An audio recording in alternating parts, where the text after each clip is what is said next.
শাড়ির নাম হচ্ছে টিউলিপ স্যাটিন। এই শাড়িগুলো একদম প্রিমিয়াম কোয়ালিটির, আর এবারের পুজোর জন্য কিন্তু স্পেশাল কিন্তু এই শাড়িগুলো তোলা হয়েছে।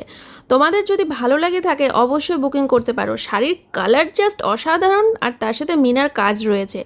আমি তোমাদেরকে কাজ থেকেই দেখাচ্ছি আর প্রত্যেকটা শাড়ি খুলে দেখাচ্ছি যাতে তোমাদের বুঝতে সুবিধা হয় যে শাড়ির ডিজাইনটা কতটা অপূর্ব। দেখো বন্ধুরা, কি সুন্দর সুন্দর রং রয়েছে আর কি সুন্দর ডিজাইন। পাড়ের কাজটা দেখে তো মনটা একেবারে ভরে যাচ্ছে, চোখটাও জুড়িয়ে যাচ্ছে। আর ব্ল্যাক কালারটা দেখলে তো কোনো কথাই নেই, ব্ল্যাক কালারটা দেখলে মনে হবে ব্ল্যাকের দিকেই তাকিয়ে থাকি। তোমাদের যদি শাড়িগুলো ভালো লেগে থাকে অবশ্যই বুকিং করে নাও। 9851567307 WhatsApp booking number. Online payment করে বুকিং করো, আর ফ্রি শিপিং কিন্তু অবশ্যই থাকছে পুরো অল ওভার ইন্ডিয়াতে। দেখো পার্পেল কালারটা তো জাস্ট ওয়াও, কিচ্ছু বলার নেই। শাড়িগুলোর ব্লাউজ পিস কতটা সুন্দর বুঝতেই পারছো। দেখো কিছুটা দেখালাম তোমাদেরকে ব্লাউজ পিসের জায়গাটা, মানে হাতের কাজটা খুব সুন্দর ডিজাইন পড়বে। তার সাথে স্কাই কালারটাও কিন্তু অসাধারণ ফুটে উঠেছে। তোমরা তাড়াতাড়ি করে বুকিং করে নাও।